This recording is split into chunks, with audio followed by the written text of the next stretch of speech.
We'll be hearing from three different presenters today who have done quite a bit of work rapidly shifting to remote monitoring in light of the COVID-related challenges. Our first presenter is Arno Bratz. Arno Bratz is the Monitoring, Evaluation, and Learning Manager for a large food security project in Eastern Democratic Republic of the Congo that's financed by USAID's Food for Peace. I just want to remind everyone, as Arno goes through this, you have questions, use that Q&A box, don't use the chat box. So without further ado, I'm going to turn this over to Arno. Thanks for joining us, Arno. Thank you so much. Just a quick test. The internet connection is kind of funky over here today. Can you hear me all right? We can, yes, thanks. Perfect. Hello, everyone. So without any further ado, my name's Arno Bratz. I'm the MEL manager for the MERS Corps DFSA in the DRC, in the Democratic Republic of the Congo. And I'm going to talk to you today about COVID context monitoring Fiat style. That is to say, how can we create a pragmatic context monitoring approach in a very short time frame that helps us fill the information gaps we have today. So a quick overview over what we're going to go through today. I'm quickly going to introduce the framework we use in FSP in the food security project, so the MERS Corps DIFSA in the DRC, to enhance context monitoring due to COVID.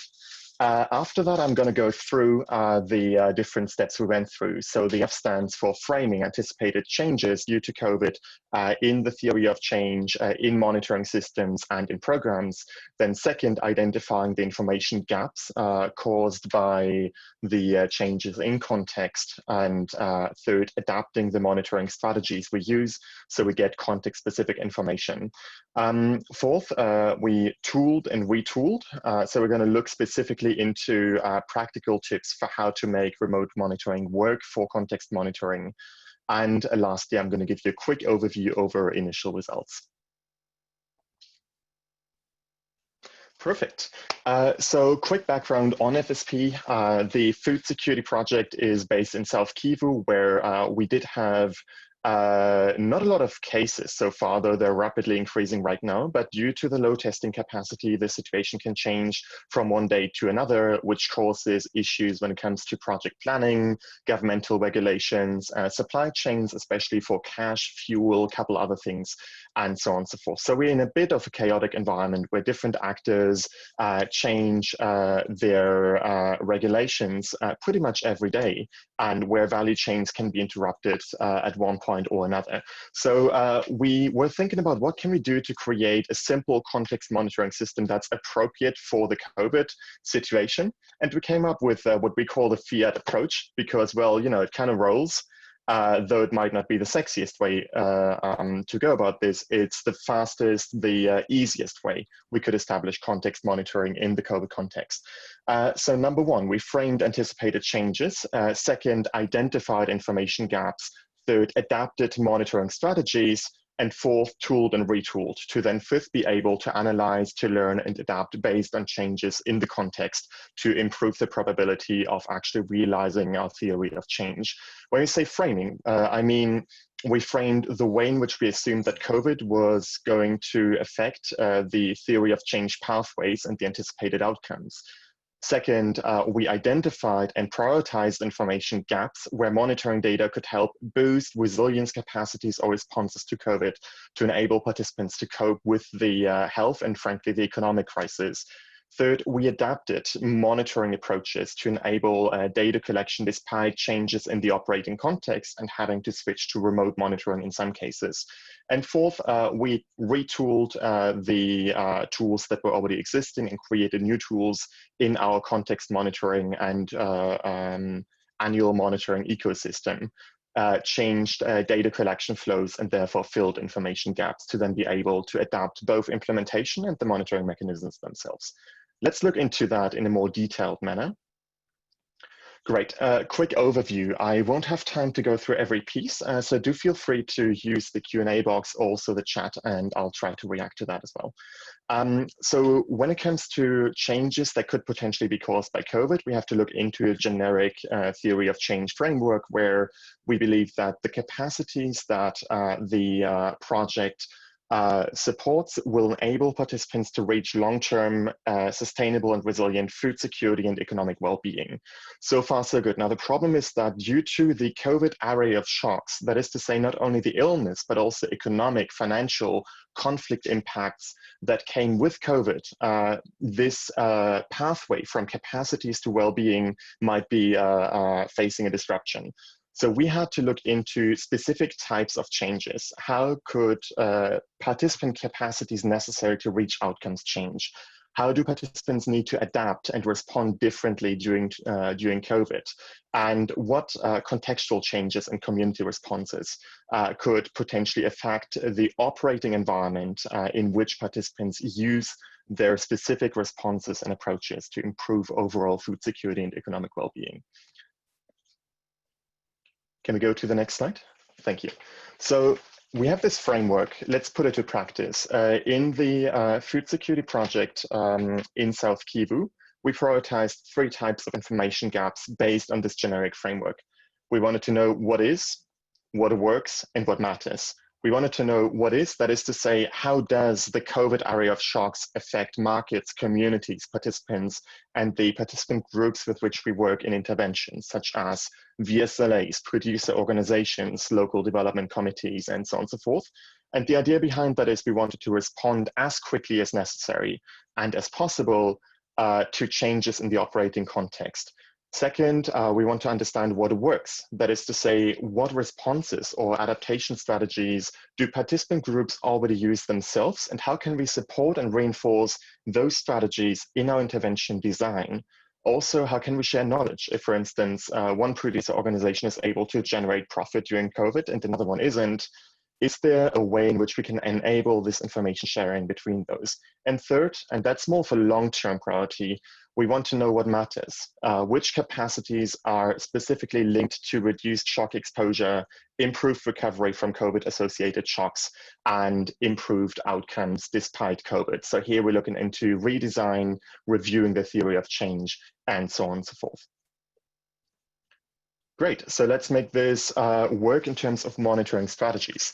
We had 2 basic considerations for adapting monitoring strategies for context monitoring in the food security program in South Kivu. The first one is identify remote monitoring methods.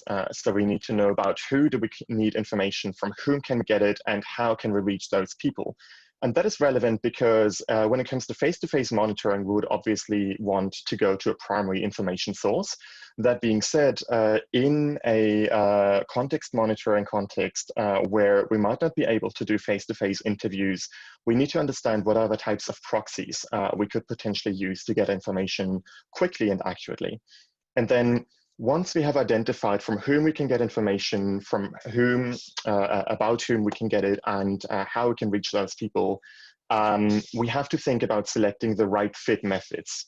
And we figured that a right fit method for context monitoring in a COVID crisis has to be fast, feasible, and precise. That is to say, fast, is it easy and fast to set up, to collect, to analyze, and to act upon? Feasible, that is to say, does the cost not outweigh the benefit of data collection for contextual changes? And what are the safety limitations we have to consider? And third, precise, how can we produce data that is precise enough to be actionable for the types of decisions we want to take? And that's a bit of a bulky definition, but important because it can set the vector for different types of monitoring methods. For instance, if you look into annual monitoring, you might want to have more precision than if you look into context monitoring. Great. Next slide, please. So, quick overview of the criteria. We figured in the South Kivu context, where there's almost no connectivity, network penetration is low, phone penetration is low. Most participant groups have phones, but individuals usually don't unless they're wealthy. We had 4 options for context monitoring. That is self-selection through phone ownership. That is to say, we can just call people who have a phone. Or second, we can distribute phones to a representative sample of participants. Third, we could do key informant interviews with one stakeholder type, like village elders or village chiefs, something simple, without triangulating. And fourth, we could look into understanding different stakeholders who could give us the same type of information and triangulating between those.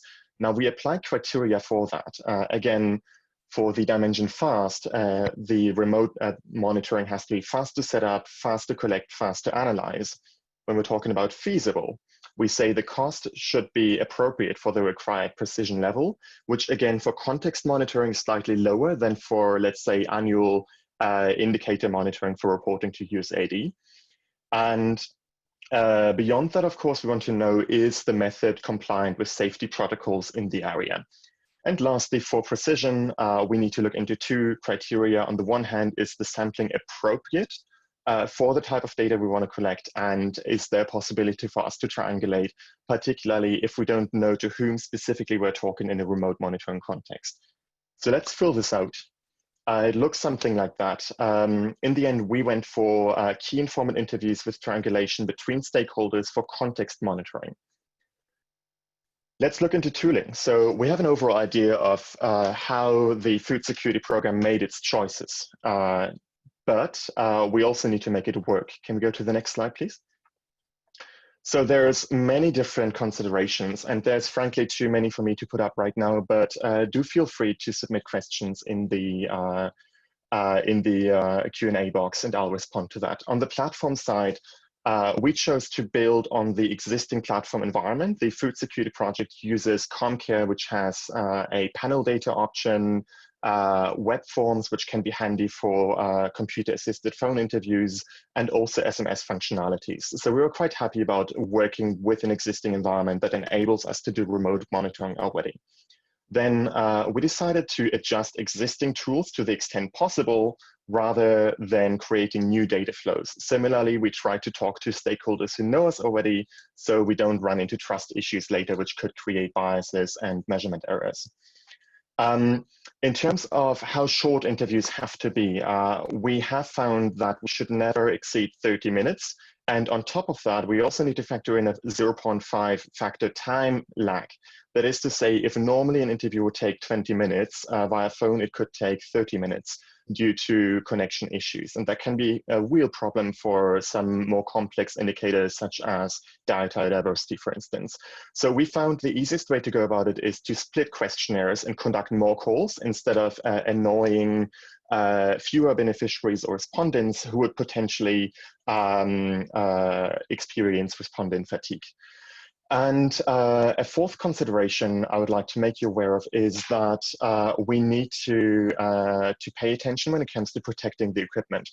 And in the FSP context, in South Kivu, where solar energy is not always the best option, simply because it might be cloudy most of the time, we found that an easier possibility is to provide power banks to extension agents that they could charge at local generators. Now, if they don't have power banks, they would usually just charge the phone, and we saw the phone charges decreasing massively over time. So that was a definite issue, and something that can potentially destroy the equipment. So it's better to make an upfront investment if possible.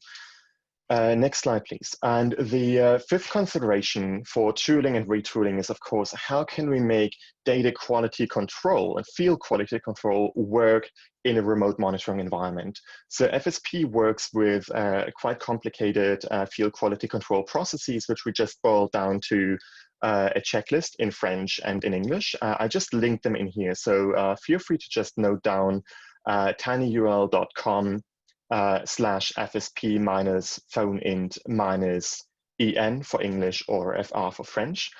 We created specific phone interview guidance to reduce respondent interaction bias, and we made sure to have supervision flows in place where enumerators would be supervised by other types of staff who would then be able to check off where we might be experiencing quality issues in the phone calls. Next slide, please. Great. So I have like 1 minute left. A quick overview over initial results. You can go to tinyurl.com /FSP-COVID, which is going to show you a quick dashboard from the quantitative component of our mixed methods context monitoring. So we did see an extreme increase in market prices of roughly 38%, but with huge variations up to 80% in some markets within just 2 weeks of the border closing. We also saw that certain hygiene practices, such as social distancing and not shaking hands, were adopted slightly more easily than a couple other practices. We do see that a lot still has to be done in terms of hygiene practices in South Kivu, and we're working with the health ministry through our SBCC department and with messaging in our participant groups to address those hygiene challenges. Next slide, please. On the other hand, we also saw that the security context itself didn't change, but the types of conflicts that occurred in the past weeks as COVID hit did vary quite a lot. So we saw a reduction in gender-based violence, which was frankly surprising for us, and it's something that we do follow up on qualitatively as well. But we did see an extreme increase in banditry, especially armed banditry, and in theft, especially crop theft, which is certainly intuitive given the deteriorations in the security context and the extreme stress that COVID has put on participants' economic and food security outcomes. Lastly, we use our context monitoring to understand to understand community restrictions per village. And we did see different restrictions being applied in different villages. So as we're moving to an implementation mode that is more focused on resource transfers and then moving towards remote capacity building, we need to consider where we can put boots on the ground and what the conditions for that are. So we have village-specific guidances based on the context monitoring itself. Great, that's it from my side. This was a brief presentation. If you have any questions, please feel free to submit them in the Q&A box and I'll respond to those. Thank you very much. Thanks very much, Arno. That was a very good presentation. We do have some questions here. And the first one, if you can go over very quickly, it's just explain the step 3 over again when you went to the step 3. Yes, so sure thing. Step 3 is the adaptation part. So how can we adapt monitoring strategies? For us, we have 2 basic considerations.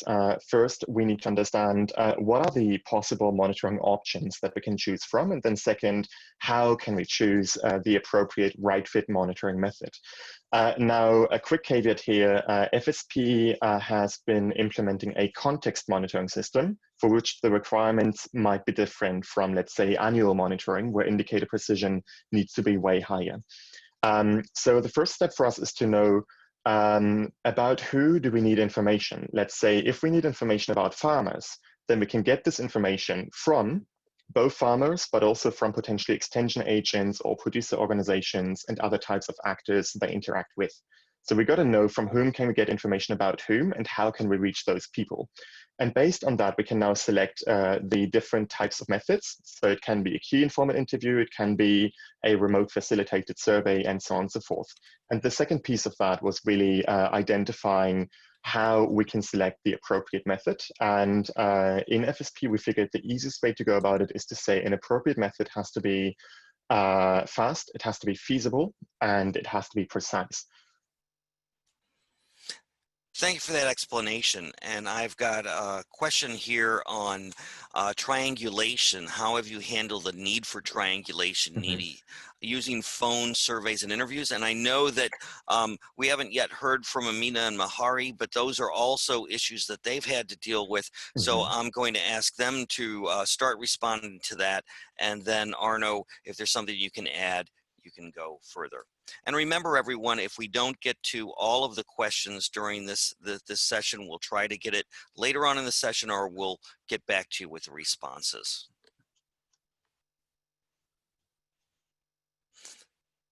Amina or Mahari, how have you handled triangulation using phone surveys?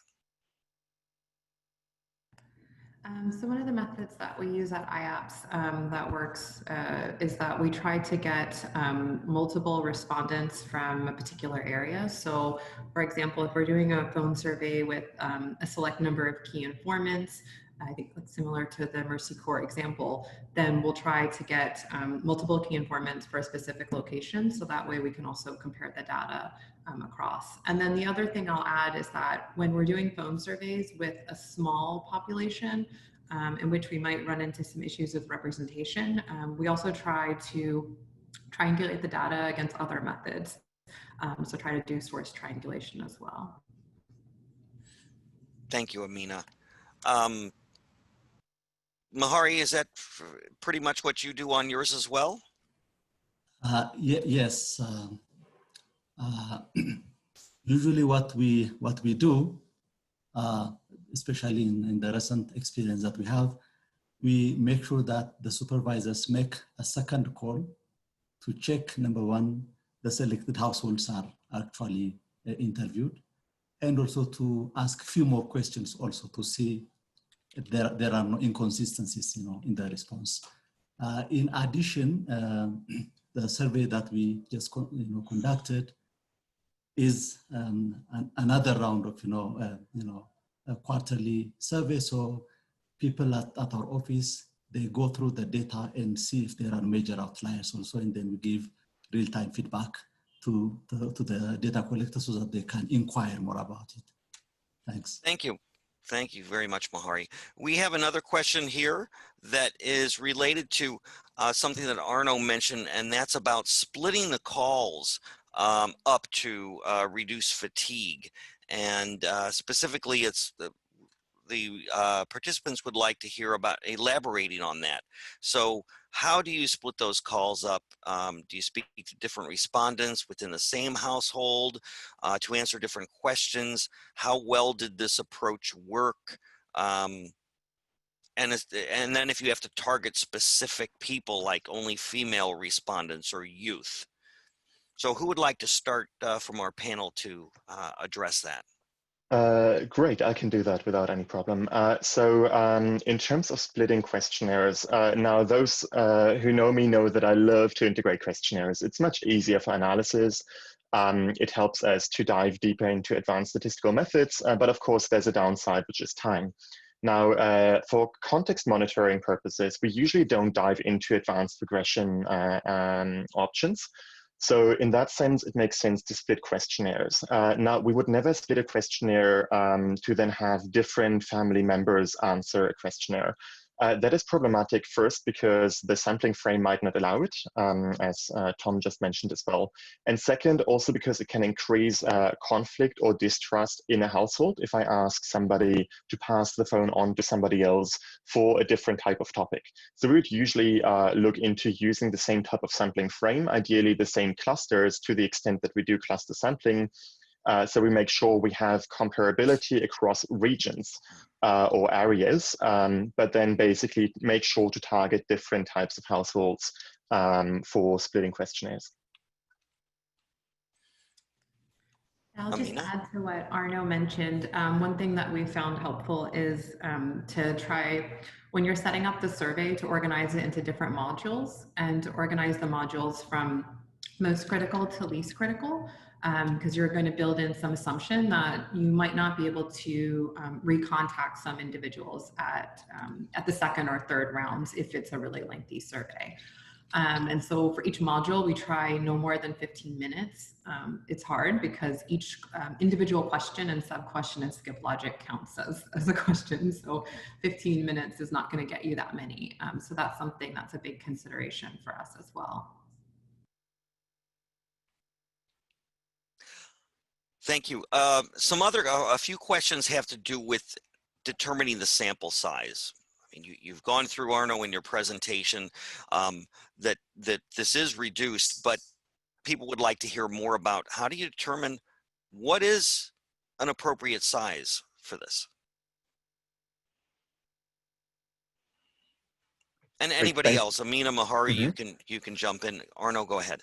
Yeah, great, thank you. The number one consideration there is, do we need to sample for variance or do we need to sample for representativity. Now, representative samples are incredibly difficult in a context like COVID. So you've seen in our presentation, in the FSP context, we think about representative sampling as the option of providing phones to participants, simply because the phone penetration rate in South Kivu is so low. In the context monitoring context, it is usually sufficient for us to do to use a random sample of participants if we have the phone numbers already, or if we know who those participants are. And that can get us to reducing the numbers because we don't have to factor in design effects. The sample size would usually be with a 10% margin of error, which again, depending on the specific type of variables and indicators we track for context monitoring, would bring us to a rough sample size of around 100 participants for key informant interviews. And then we would make sure to triangulate between different types of key informant sources, especially to prevent gender bias in respondents, because many key informant interviews usually tend to be representatives of powerful structures who in most cases in our context tend to be male and on the older side. So we try to counterbalance that. Very good. Mahari and Mina, do you have anything to add to that before we move on to the next presentation? Very good. We are at time right now, so I am going to pass this over to Laura, who will introduce our next presenter. Thank you so much. Thank you, Tom, and thanks for the great questions, everyone. Please keep them coming in the Q&A. Again, it's easier for us to prioritize those questions in the Q&A versus the chat box. And a reminder also that you're welcome to respond to your colleagues' comments. We know there's tons of experience in this room, so feel free to jump in and share resources or respond as desired. And next we'll be handing it over to Mahari Belichu. Mahari is the head of survey service at Chemetrica, which is a social enterprise that provides software, research, and survey services. Mahari is based in Addis Ababa, and we'll be talking about Chemetrica's experience shifting to in-person surveys. So over to you, Mahari. Thanks for joining. Okay, thank you very much, Laura, and hi, everyone. Recently, we conducted a phone survey. Chemetrica conducted a phone survey in Ethiopia. That was in response to this COVID pandemic. We have to adapt to a feasible data collection modality where physical visiting of households can actually is not possible to do. So we finished a phone survey in Ethiopia last month, May, and we are also currently conducting another phone survey in Kenya, northern part of Kenya. I will, in fact, focus on the experience that we have from Ethiopia. Thank you. Go ahead, please. Next slide, please. Okay, so I will be providing some background, and we have exhibited quite a good success. So I will talk about those key successes, and I will also share the essential preparatory activities that we conducted so that others might also take some lessons from here, learn from this. And yeah, I will also share the lesson learned. Next slide, please. So everyone, maybe as you can expect, this pandemic, COVID-19 pandemic, actually was a very unexpected kind of outbreak that shut down everything, and all ongoing survey activities in my company, Chemetrica, and also other upcoming survey activities were put in jeopardy. So we had to very quickly try to go for an adaptation strategy, at least to continue to do surveys that are ongoing, and also try to learn more as we probably think of how best we can adjust ourselves to do other surveys also. And we'll keep integrating the learnings, and we'll keep improving also our performance. Next slide, please. As I have mentioned, Chemitica recently conducted a telephone data collection. This survey, it is a recurrent monitoring system that follows 900 panel households and conducted every quarter since 2019. The first 3 rounds were conducted via face-to-face interviews. You know, it was okay that time, but this time around, telephone-based data collection was implemented as a COVID-19 adaptation strategy. Next slide, please. So we have obtained a very amazing result. We obtained 98% response rate, which is in fact higher than the previous 3 recurrent monitoring survey rounds that we did on a face-to-face interview. I will tell you what the reasons are for our success. Next slide, please.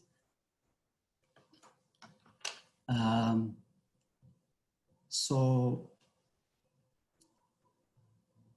you know, when we conduct a face-to-face interview, we have only a few days, probably a day or 2 or probably 3 days in a cluster. So if we don't get the households by then, in those few days, we just leave them as non-response. But when it comes to telephone interview, it actually gives an advantage. If there is persistence and ability in the interview side, it's possible to make multiple calls until we actually get the respondents and we get all the questions answered. So we have also used local village guides, like boots on the ground, you know, to facilitate on the ground coordination for us. We also had local administrators in Ethiopia. We call them Kabale managers. We put them on standby for any kind of challenge on the ground, and these people were actually very, very helpful.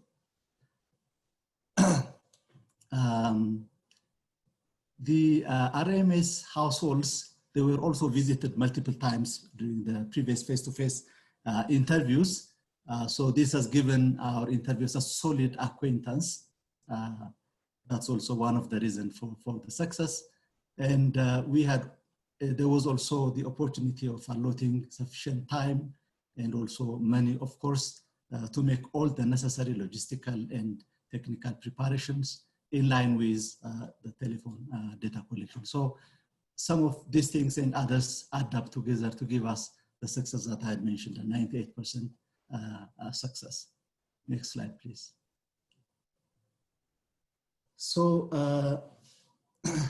we had, in fact, you know, in conducting telephone-based data collection, the preparatory activities actually should be taken very, very, you know, seriously. We have to put a lot of energy, a lot of time, making all the necessary preparations. In fact, if we actually want to get maximum response rate and also good quality data. So some of the preparatory activities, for example, exploring the availability of network, telephone network in the planned survey areas has to be done ahead of time. Establishing a complete telephone directory for sample households from available data or other sources like local government structures is also very important. Luckily, you know, for our RMA survey, because we already had telephone data for some of the households, we're only complementing, you know, for those households that do not have telephone. So exploring if households have a functional telephone apparatus. In Africa, in East Africa also, you know, people might not have a functional telephone apparatus. They might have the apparatus, but might not be charged, or it might not be of good quality. yeah, so we have to explore and think of the options that we can use during our interview. Exploring the availability of electricity or other options to charge phones is also very key. That has to be done ahead of time. As I have mentioned before, putting someone together, someone on the ground, like it could be community leaders, elders, chiefs, that can help in gap filling, you know, when we do the actual exercise. So these are some of the essential preparatory activities. Next slide, please. The other thing is ahead of time also we have to liaison with those people on the ground to identify the best spots in the cluster for telephone network. Telephone network might be available in the village, in the clusters, but it might not be evenly distributed. There might be some spots where there is good network. There might be places where there are no network. So in order to reduce the burden from the respondent, we work with our people on the ground, to identify the best spots. Fixing interview appointment, we have found it to be very, very helpful. You know, we have to make sure that when direct call is possible, we call them and then tell them that I am who and who, we are planning to conduct an interview, what time is convenient for you, something like that.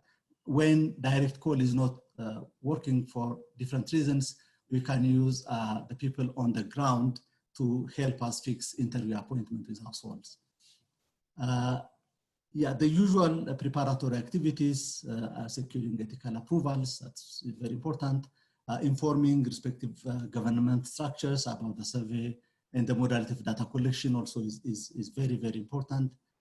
Ensuring that interviewers have smartphones or tablets for the data collection is a key preparatory activity.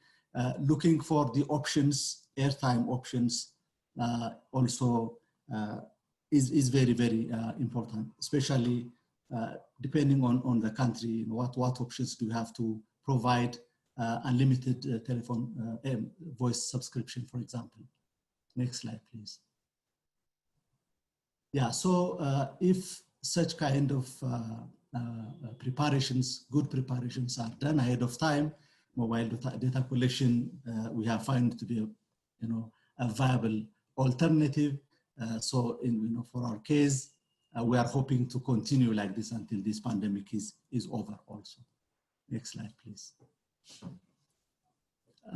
To mention some of the lessons, to share with some of the lessons learned during the preparation, pre-arranging to use the phones of the people on the ground. Could be neighbors, could be friends, it could be the elders, the guides on the ground, anyone.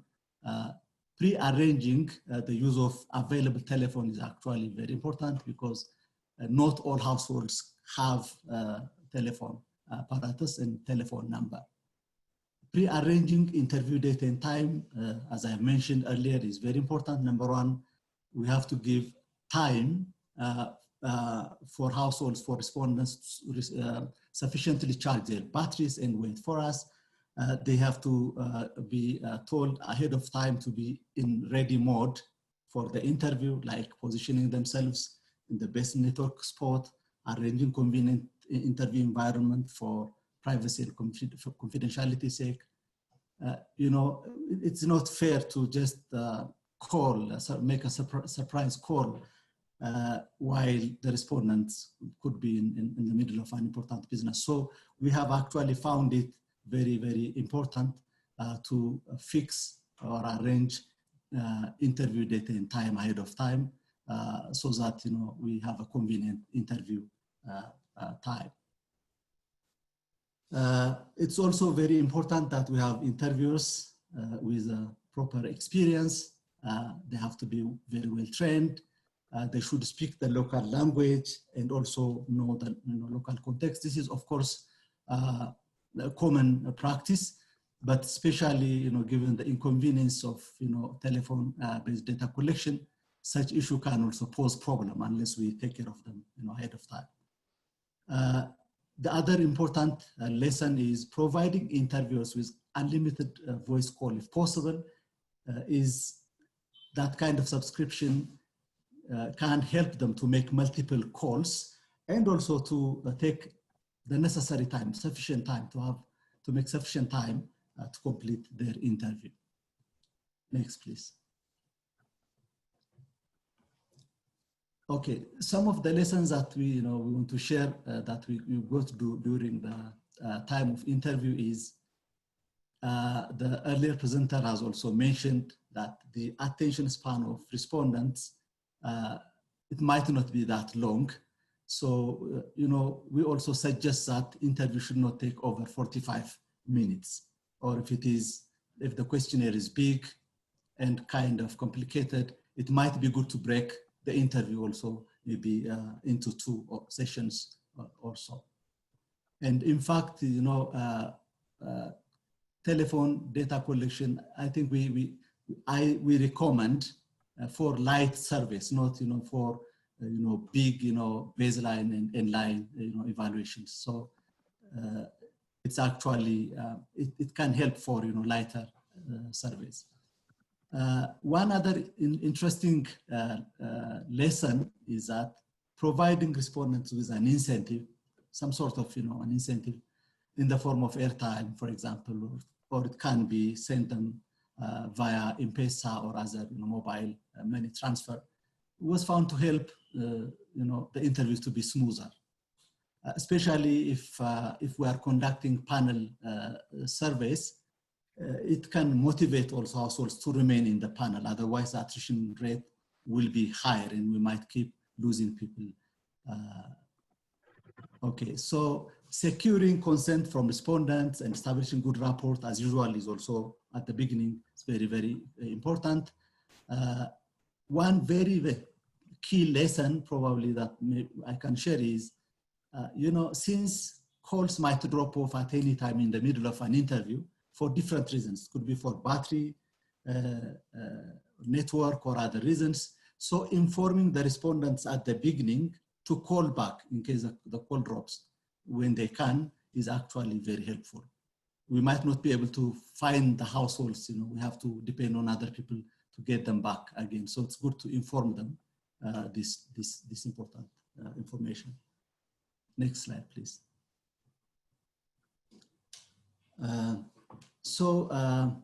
Post-interview lessons, we have to continue doing our data quality routines, like the enumerators, they have to do daily review of data prior to uploading the data into the server. Supervisors, they have to do back checks, re-interviews, and data quality checks at home office also should be done for consistency, completeness, and validity, and provision of real-time feedback on some outlier data is also important. One key lesson that I would like to share is that the cost of telephone data collection should not be actually underestimated. It could be lower than the face-to-face interview because there are so much, like for example, it removes vehicle rental costs, security, escort-related costs, like insurance for field personnel. But the preparatory activities, all those are actually huge for telephone-based data collection. So, for example, the interview can take longer. Enumerators must often call multiple times, multiple days, and until they find the household, until the interview is complete. So it takes longer.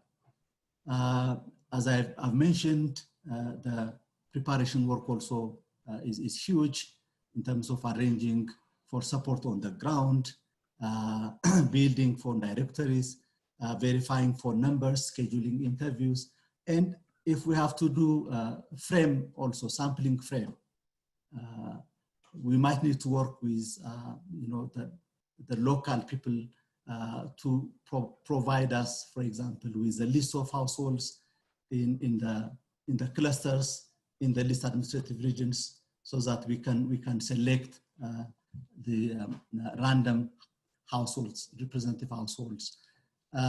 Yeah, so I think this is what I have. Maybe if you have any questions, I can come back with the questions. Thank you very much.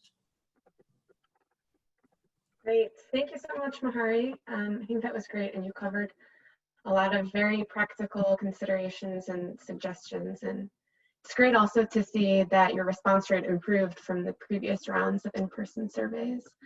I see quite a lot of questions coming in, and unfortunately, we don't have so much time. But again, your presentation was very thorough, so thanks for that. But maybe we can start with some of these that have been upvoted. One of them being, I think that despite data being collected via phone, Cometrica did use some on-the-ground support and coordination. So Mahari, maybe you can talk about what were those considerations to protect those people on the ground in the context of COVID? Yeah, thank you very much. I think this is very, very important. Okay, usually we used some of the people on the ground, the locals, just to complement, whatever routine that we do. We collect phone numbers. We already have phone numbers for some of the households, and we try to get the phone numbers for others, of course.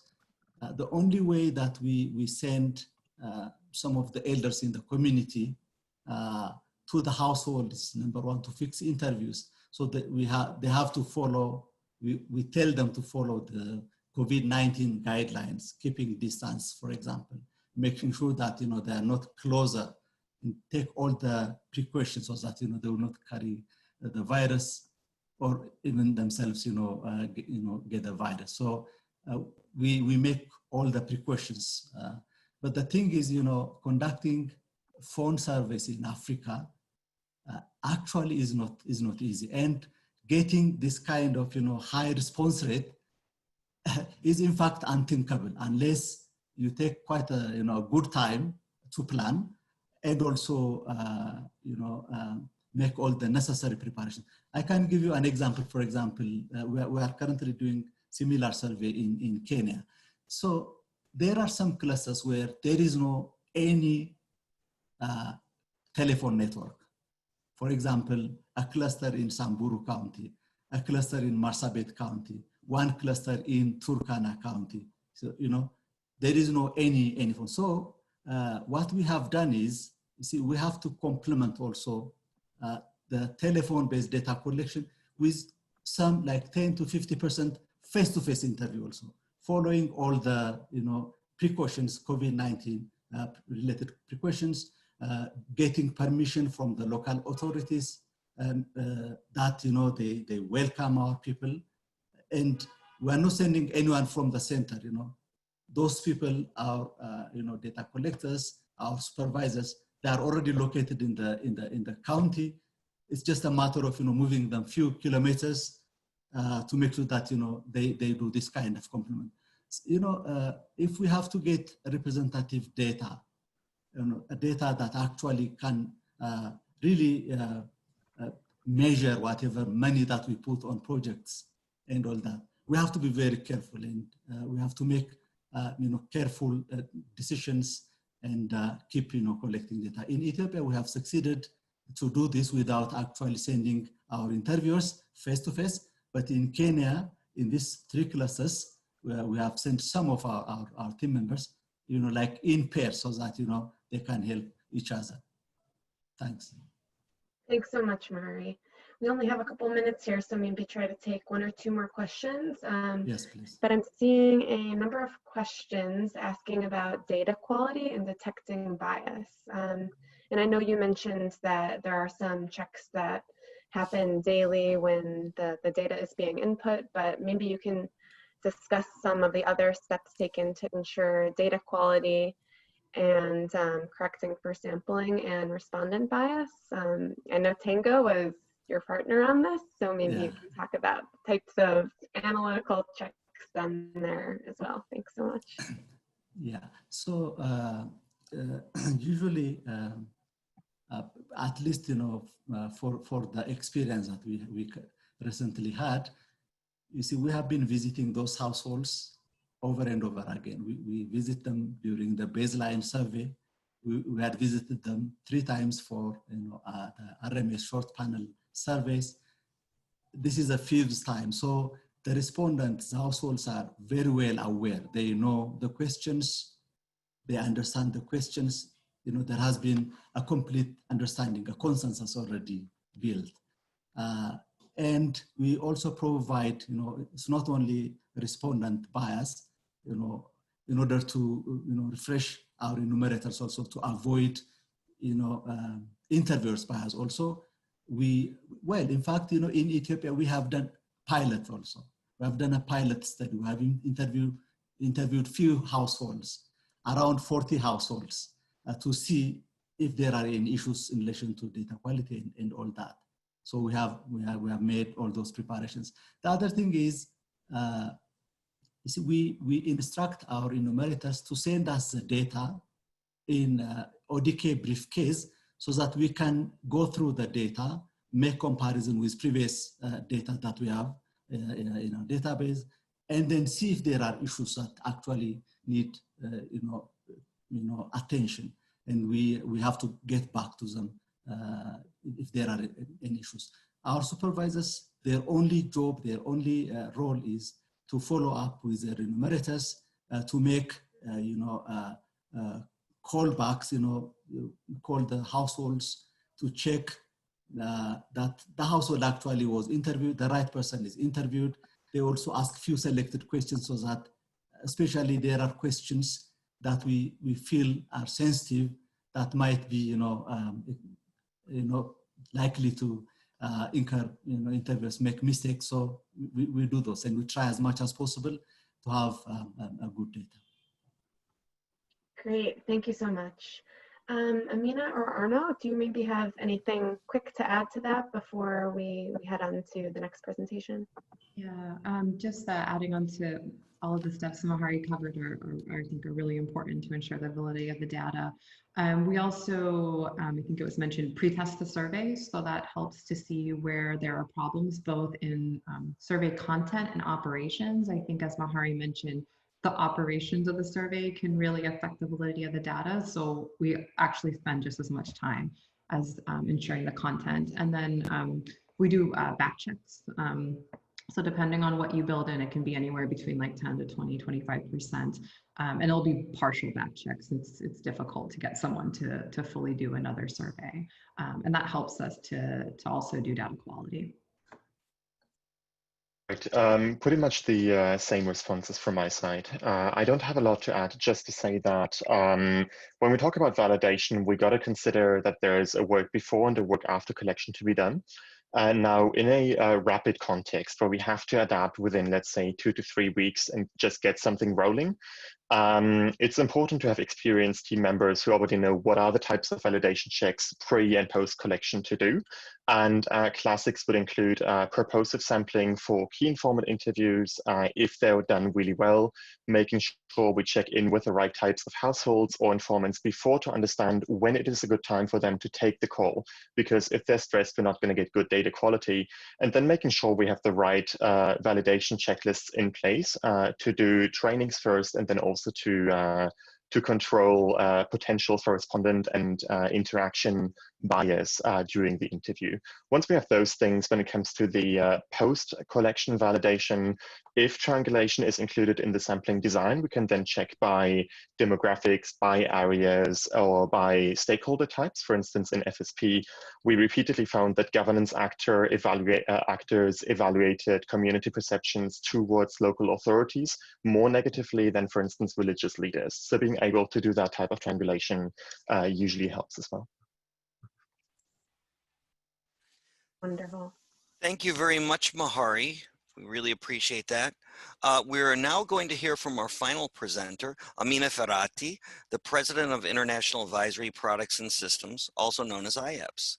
Amina oversees IAPPS' global work, which is focused on M&E, third-party monitoring, knowledge management, and capacity building. She will now share with us some experiences conducting M&E in the environment with low connectivity. Over to you, Amina. Thanks, Tom. Thanks, everyone. So go to next slide. Just briefly to expand upon what Tom discussed about IAPPS, we're a woman-owned small business. Our experience is really global in nature, though we have a lot of deep expertise providing monitoring and evaluation, third-party monitoring, knowledge management, and institutional capacity building in the Middle East and North Africa regions. So a lot of experience in conflict and complex environments. Next slide. So for us at IAPPS, we've produced a number of resources through our own best practices, through our own adaptations to COVID-19, as well as doing KAIs with M&E and TPM providers and professionals around the world.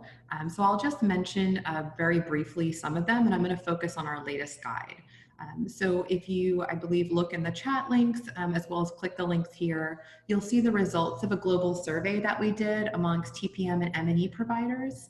And probably not surprising for any of us, the impact on of COVID-19 on monitoring and evaluation or third-party monitoring or research is pretty severe.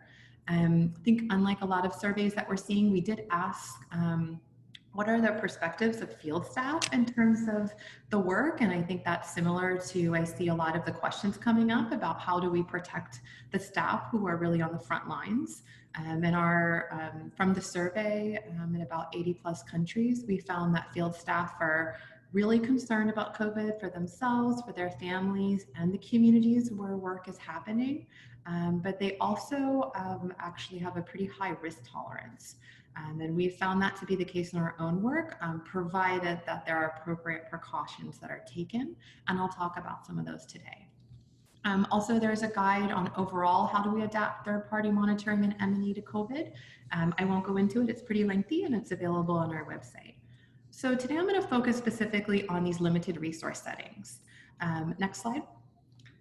And that is in our latest guide that will be shared in the chat, and that's linked on the previous one. And just to recap, for limited resource, to set the context, I'm talking about places where a lot of what was already shared in this webinar are going to be a little bit challenging to implement or potentially impossible. So we're talking about the places that really don't have any or very limited cell service. Really low ownership of phones in general. Maybe just a few, village community leaders might have a phone, for example, or equally important, you have electricity issues, so phones are going to be a problem. And you have maybe 2G connection, which is going to support data uploads. I won't go into detail, but I do want to remind ourselves that we need to abide by do no harm principles throughout all of our work, and that existed pre-COVID and obviously has additional complications with COVID. And so we lay out a number of key considerations, and I'll just briefly draw attention that conducting a risk analysis is really critical. So I think that's pretty similar to the FIAT approach that Mercy Corps covered. Really now is not the time to add extra questions just because. We really want to think critically about every step of the process and why we're seeking to add additional data, whereas existing data sources might be appropriate. I also want to note that I'm talking about urban, rural, and remote settings. So an urban setting can also be limited resource. You might have government restrictions on internet access or websites, just as difficult as a remote setting might be, for example, to physically reach it. Next slide. So in the guide, we lay out three main cross-cutting considerations that impact what type of options you may have available if you're working in one of these limited resource settings and you have COVID-19 on top of all of that. At the onset, I want to note that limited resource settings have both limited resources, but also considerable community expertise. Programs, community leaders have been operating and living in these environments for years. And so there are ways around data collection strategies that can be employed and leveraged and learned from. And so we really want to build on that. And that COVID-19 adds an additional level of complexity. So, we want to figure out, can we get to the area? So a lot of what we've talked about earlier on this webinar and what I'll discuss assumes some level of physical access. It may be challenging, but somebody can get to the area. We want to think about the people, and not just the people that we are interviewing, but also the people who may be employed to collect the data. What might be the skill set there? And then in communication, it's really important to consider, again, not just phone ownership, but the type of phone. Are we talking about a feature phone versus a smartphone? What are the sex differences? Oftentimes women tend to have lower rates of phone ownership. For example, in the Middle East, that tends to be lower than men, and phone ownership tends to skew by age in some areas. And then also we want to be really critical about the safety and security of data and the context for which we are doing the data collection. So if we're talking about human rights potential violations, we really need to think about making sure those questions are appropriately coded and what context or methodology might be most appropriate for them. But again, if I could give one note, I will say that life existed before phones. And so there are definitely options to consider when looking at these limited resource contexts. Next slide. So this slide, and again, the guide is available on the links that are included in this slide deck, outlines what are the options available. And so for us, we found that it's helpful to think of it in two big buckets. So we have one area in which we can have some physical access, and then we have the 100% remote. We can't get access to a person there. And so for 100% remote, one of the options that are available is remote sensing. I won't get into the details of that, but we are looking into doing that for some food security projects in the Middle East. So those are definitely options that are available. But they can be complex and expensive. So I'm going to focus on what is probably more realistic for many of us. And we break it down by looking at it in a few ways. One, we identify community focal points or liaisons. So that's similar to what Mahari was mentioning. Those could be village elders, they could be community leaders, they could be identified by local CSOs. And pre-COVID, this has been pretty effective in these limited resource settings. And it means that they may either already have a phone, because again, there might be a few people with a phone, and so we'll need to provide the airtime, or we'll need to provide that individual with a phone. And we're definitely going to consider like what might be the implications or ethical implications of doing that. And that individual can either serve as a data collector themselves, so trained in data collection strategies, or that individual can serve as an aggregator or contributor of information. So that's on the more secondary side. Since they're a focal point, potentially a community leader, potentially someone respected within the community or who can be trained, they might be able to gather information and data through routine interactions and aggregate that. And again, that's secondary, so provide that to support data collection strategies. So the biggest challenges here come with how do we ensure the safety and security of the individual who's collecting the data, the focal point, as well as the community members. And what we're assuming here is that they're either conducting the survey on their phone with a platform like Kobo that allows you to do a survey but save your data offline. And then you can travel to a defined point, a hotspot location, maybe a more urban area, maybe an area with electricity in which you can then do the data upload. So it assumes that when you're in the field, you won't actually upload the data. And that we found that's worked well. The other option is to do paper surveys. And I think we can sometimes be a little bit dismissive of paper surveys, but paper surveys have been used for years in multiple contexts, and we found that they can be very effective. They obviously are a little bit more challenging due to the need to transfer the data from paper to electronic format. When it comes to COVID, what we have found to be helpful is to a few things. One, training is really important. So you've got to make sure that anybody going into the community, or if they live in the community and are collecting data, understand the risk and are trained on it. You've got to be ethical about providing protective equipment. So some areas it's going to be hard to get a medical grade mask, and that's not been indicated by WHO. So some areas we have found that they're using cloth masks, others we provide gloves. So we see what is locally available and appropriate for the context. Any survey should be done outside. So that's another consideration that we've been able to do. Outside, well-ventilated area, so not in the home, because that poses a lot of risk. And then while maintaining social distancing. So I'll show you some photos of what IAPPS has done in Yemen shortly, and that allows you to respect the local movement restrictions, which is really critical consideration. More recent research is suggesting 2 meters should be the minimum, and so that makes the social distancing a little harder, but that is still possible to conduct a survey at 2 meter distance. And then in addition, if we're talking about paper surveys, I want to note that there are a couple of options on how we can minimize the risk of transmission with a paper survey, even during COVID. So there are a few options. One, it's much harder if you take a paper survey and you distribute it to a large population. That exposes a lot of people to paper and a transmission vector. The other option is to have a focal point conduct the survey on paper themselves, so that way you have a limited number of focal points coming into access with the paper.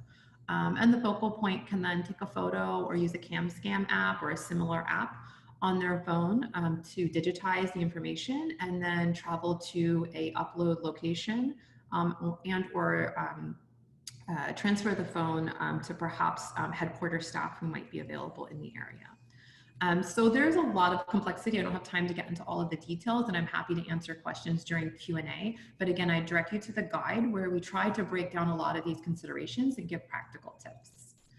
Next slide. So now I'm going to explain how do we apply this guide and what did we do recently in Yemen. So just to orient ourselves with Yemen, we're talking about a protracted conflict, and we're talking about a real variation in phone ownership and use within the country. Yemen stats put it out anywhere between 50 to 60% cell phone penetration. However, there are local authorities restricting access to both internet and websites. And then we have immense humanitarian setting, and so that impacts the ethical implications of doing data collection. Also a growing risk of COVID. It was initially, wasn't discovered until early April, but then the cases have been rising. And there's already a lack of health facilities. Next slide. So all of those informed our considerations and context when deciding how would IAPPS conduct surveys as part of an inline evaluation of a project in Yemen. Our target areas were rural areas within 3 governorates in the south.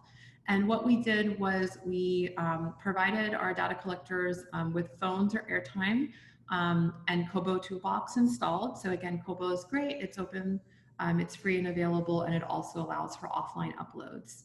As I said, we train them extensively on COVID precautions. We have an internal checklist that we use. And so that's anywhere from changing greeting practices that are culturally driven. Again, really important things so that your data collector understands how they will practice this in a real setting, not just a theoretical one that's on a checklist. We provided the data collectors with protective equipment. So you can see that on the photo on the right. I'll note that this was in April and early May, and so they're maintaining about 1.5 meters distance between. Now we're recommending maintaining closer to the 2 meter distance because that's what a lot of the scientific research is supporting.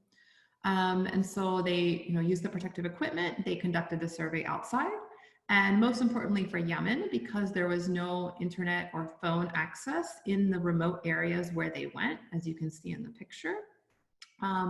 They went to either their homes for uploads where they had hotspots, or they traveled to more urban areas to do the data upload. And so that's one of the examples where we've adapted into a complex and more limited resource setting, and happy to talk further in Q&A. Thank you, Amina, for that presentation. We do have some questions that we'd like to try to get to. The first one is, how do adolescent respondents act differently than adult respondents? So I would say that's a really important consideration. So far, we have not interviewed youth doing either with these type of phone surveys. We have done that with the appropriate permissions for in-person, and that's where having the focal point who's a member of the community becomes really important. They have the trust of the community, they're an individual that's already there, they understand the local context and the language, and they also are our liaison to make sure that we have the local permissions that are required, obviously, to work with adolescents or youth. So I think that is something that we as external stakeholders can't really replicate, and that's why we have to make sure that we're hiring local individuals. Thank you. And Arno, I see you've turned your video on. Mahari, please turn yours on again. Do you have anything that you would like to add to that with regard to how youth versus adults are answering, responding before we go on to the next question? No, unfortunately not, though the reason might also be important for several other people. In South Kivu, we have been able to keep up some degree of face-to-face monitoring for the past couple of weeks, which we only just stopped 2 weeks ago due to a sudden rise in COVID numbers. Now, in that time, we were still able to hold those interviews face-to-face, and that is important for us from a child protection standpoint to be able to take necessary measures for referrals if necessary. So that's something to keep in mind, particularly in conflict zones. The other piece, of course, is the consent versus assent. So for adolescents, we need both the consent from the parents as well as the assent from the adolescents. And we need to have proven documentation of this. So it's a nut we're still trying to crack, but at this moment, we figure it's safer to not do remote monitoring with adolescents unless we have people who can put the boots on the ground, such as in the case that Amina mentioned previously. Hardy, do you have anything to add if you've been asking questions remotely of youth? No, I think it has all been said. So. Very good. There is a question that has come up, several that are related, and this is because I remember in the early stages, recommendations were, oh, keep your surveys short, maybe 15 or 20 minutes.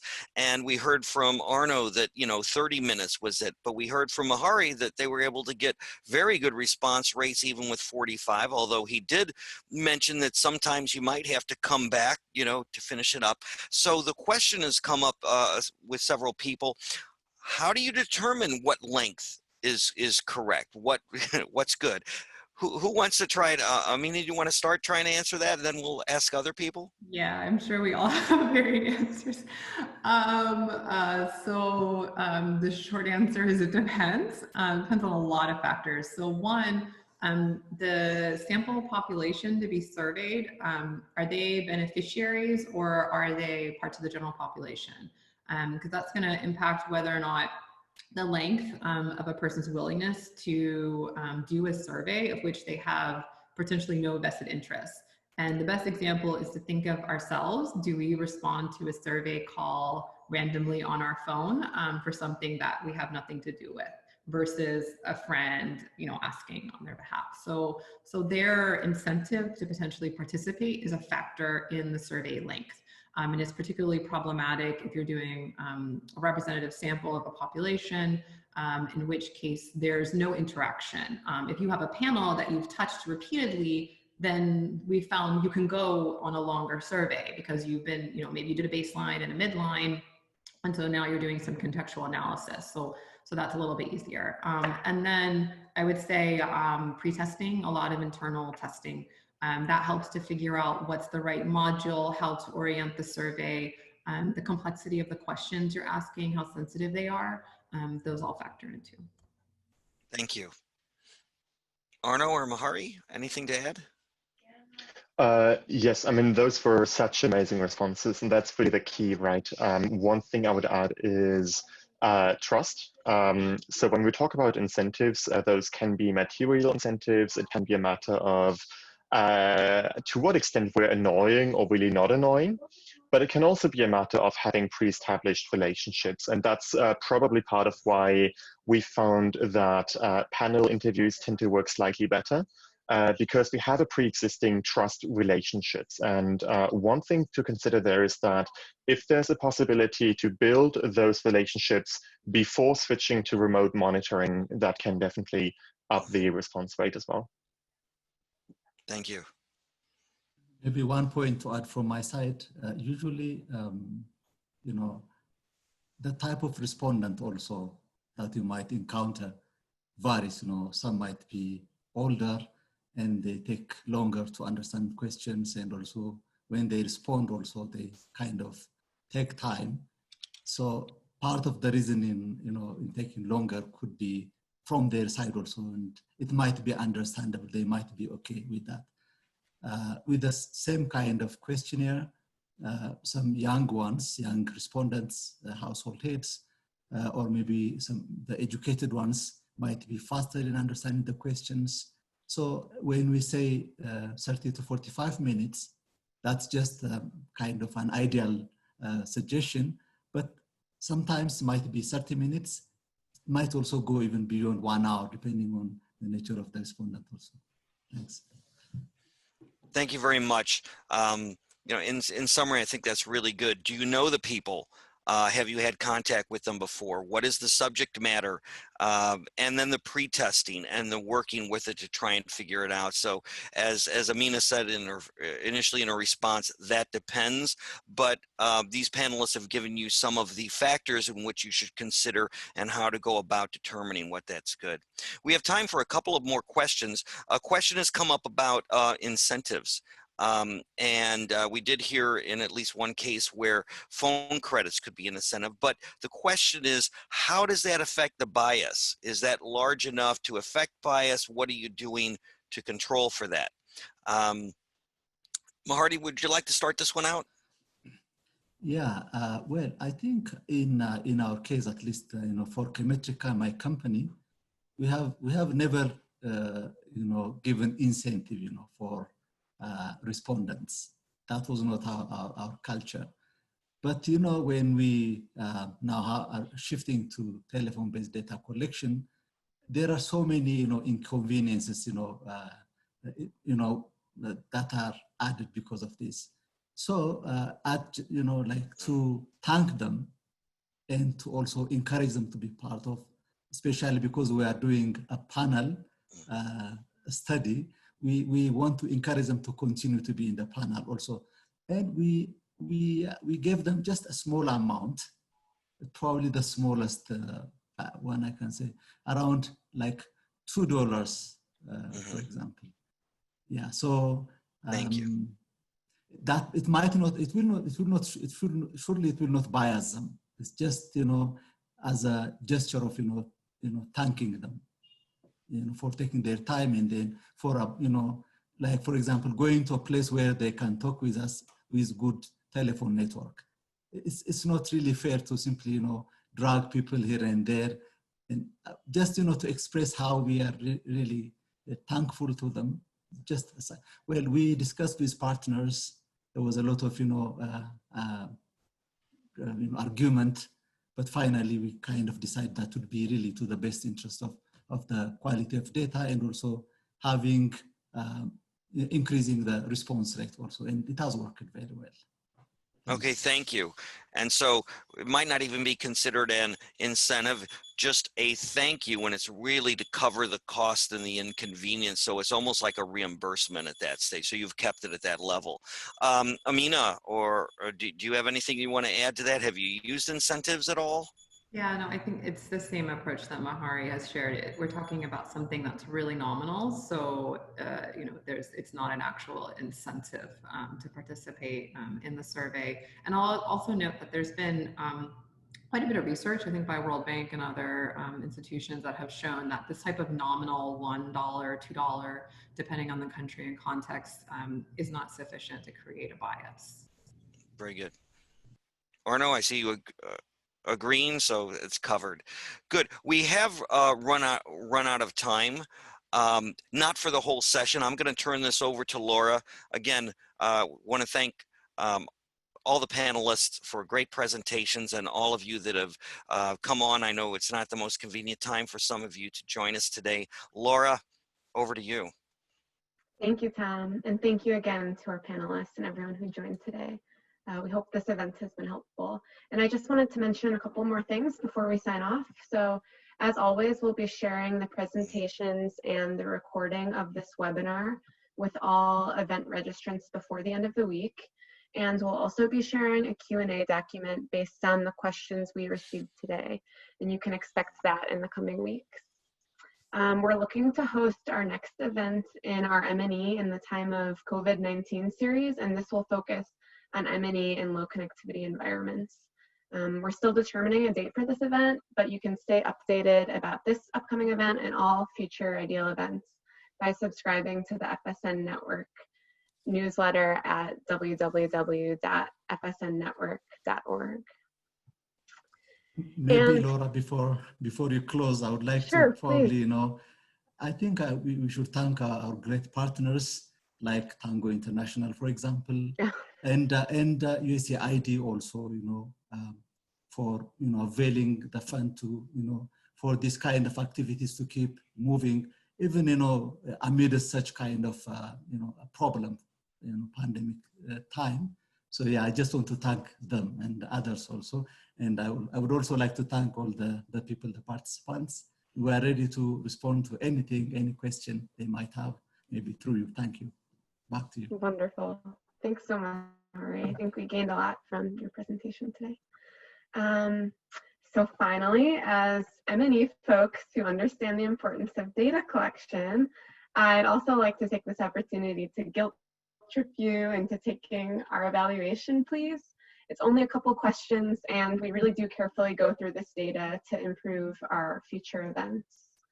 I think we have the link for our evaluation here displayed on this slide. So I'll give you a minute, please, to go take that. Should only really take 30 seconds.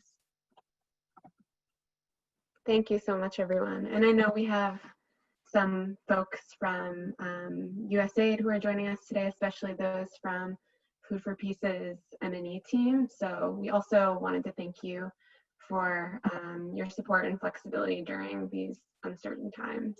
It's been really nice working with you and brainstorming ideas. So anyway, thank you everyone for taking the evaluation. When you have finished that, please feel free to sign off. It's been great having you here today. And you can look out for the recording and webinar later this afternoon, as I mentioned, and a question and answer document later this week. Thanks a lot.